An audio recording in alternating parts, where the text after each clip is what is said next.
So this is where people were gathering to share their heartbreaking stories of death and neglect within the long-term care system. And it appears that today's speech only fueled the sadness and anger already being felt by so many across the province.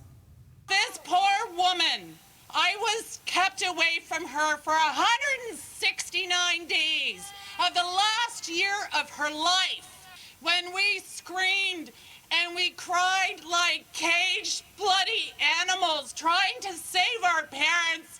We were completely ignored by this government.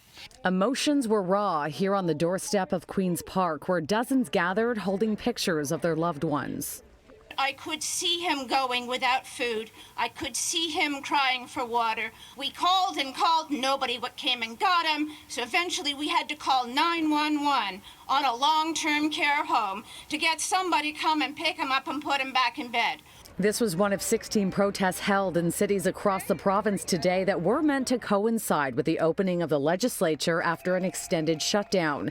And during this morning's throne speech, the Lieutenant Governor appeared to pay extra attention to the long-term care crisis that was amplified by the pandemic. We owe Ontario seniors so much. We owe them the opportunity to age and live with dignity. Your government will be there for them. The Lieutenant Governor recapped the government's promise to create 30,000 new long-term care beds in the next decade, along with the hiring of more staff and a better standard of care for each resident at an average of 4 hours a day. Better accountability and enforcement were also promised. The days when bad actors could get away with anything less than quality care for our most vulnerable will be over. But that statement didn't go over so well with the families and long-term care advocates who have spent the last 19 months fighting for justice. The fact that, no one is being charged. We have the mechanisms in place to go after these bad actors. So I keep hearing words that are devoid of action. I keep hearing promises that are empty.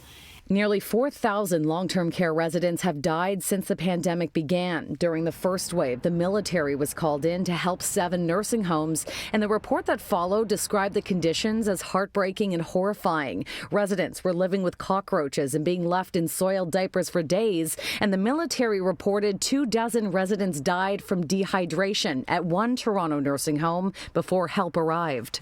Their graves are being trampled on. That their graves have been spit on by a government that has watched what has happened and done nothing to actually change this system. Now, right now, there are 19 long-term care homes in outbreak with 47 residents infected with the virus. It was just 3 days ago when the Ford government announced a vaccine mandate for long-term care workers. They have until mid-November to be fully vaccinated.